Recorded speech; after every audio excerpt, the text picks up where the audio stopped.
Nous sommes à La Fraye, le 7 mars 1815. 11 mois après son abdication, Napoléon a quitté l'île d'Elbe et a rallié à lui le 5e régiment d'infanterie de ligne. Ce fut la première étape dans la reconquête de son trône, qui se conclut par la fuite du roi Louis XVIII et son retour à Paris le 20 mars. Il espérait que ce qu'on appela par la suite le vol de l'Aigle passerait inaperçu auprès des puissances européennes. Toutefois, rassemblées à Vienne, celles-ci mirent en marche près d'1 million d'hommes pour envahir la France et vaincre une fois pour toutes l'empereur des Français. Afin d'éviter d'être en infériorité numérique, Napoléon se décida à frapper le premier en attaquant l'armée anglo-alliée de Wellington et l'armée prussienne commandée par Blücher, toutes deux stationnées en Belgique. Son plan était simple, diviser les troupes ennemies afin de les vaincre séparément. Le 15 juin, à la tête de 120 000 hommes, Napoléon franchit la Sambre à Charleroi et le lendemain, se dirigea en direction de Ligny pour battre les Prussiens et ordonna au maréchal Ney de se rendre vers le carrefour des Quatre Bras.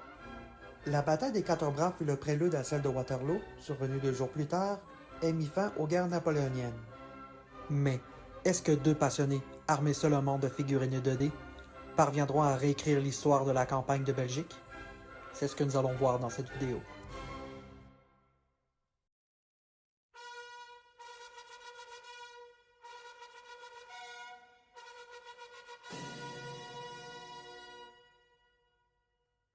Pour jouer la bataille des Quatre Bras, nous avons utilisé la règle Valor in Fortitude qui permet de simuler des grandes batailles en peu de temps.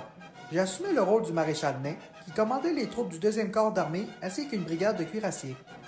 De son côté, Cédric fut le duc de Wellington à la tête des Alliés. Les figurines que vous voyez ici proviennent de la gamme 15 mm de Wolf on Games. Nous avons recréé la principale partie du champ de bataille sur une table de 8 pieds par 4, où chaque unité d'infanterie représente un bataillon.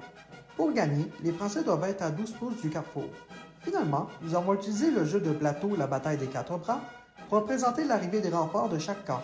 Tout est désormais en place pour replonger en 1815.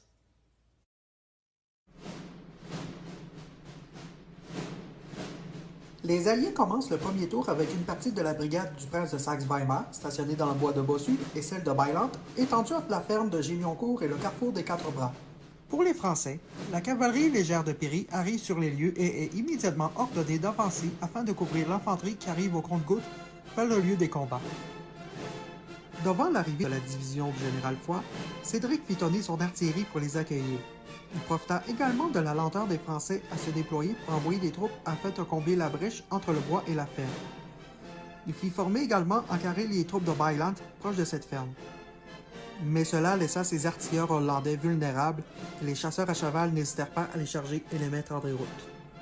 Ce fut véritablement lors des tours 5 et 6, qui coïncidaient avec l'arrivée de la division de Jérôme Bonaparte et du maréchal Ney sur le champ de bataille, que mes colonnes purent enfin faire pression sur la mince ligne alliée et les repousser au-delà de la ferme de Gimioncourt. Mais la bataille était encore loin d'être gagnée puisqu'à l'horizon, la 5e division commandée par Picton était arrivée et prête à entrer dans la fournaise. Ces renforts ne pouvaient pas arriver à un meilleur moment.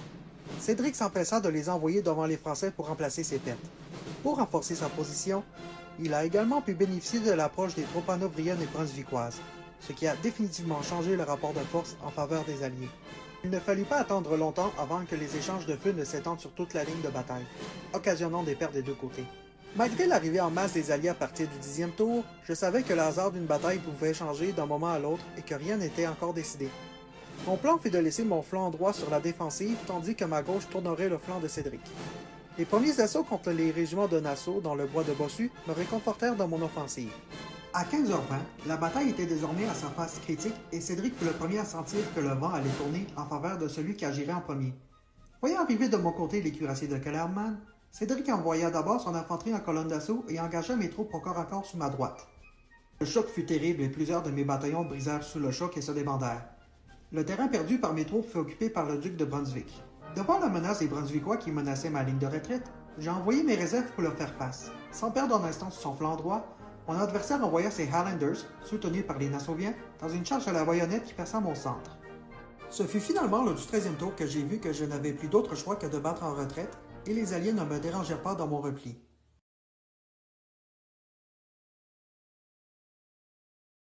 Comme vous venez juste de le voir, notre version de la bataille des Quatre Bras a été très différente de la version historique. Dans notre partie, les Alliés ont un succès plus complet sur les Français. Du point de vue des règles, on a vraiment apprécié Valor in Fortitude. C'est une règle de quelques pages, mais qui permet d'avoir des parties très simples et très fluides. On a vraiment apprécié. Je vous remercie d'avoir le prétend de regarder cette vidéo. Peut-être qu'il y en aura d'autres sur d'autres wargames de la sorte. À bientôt!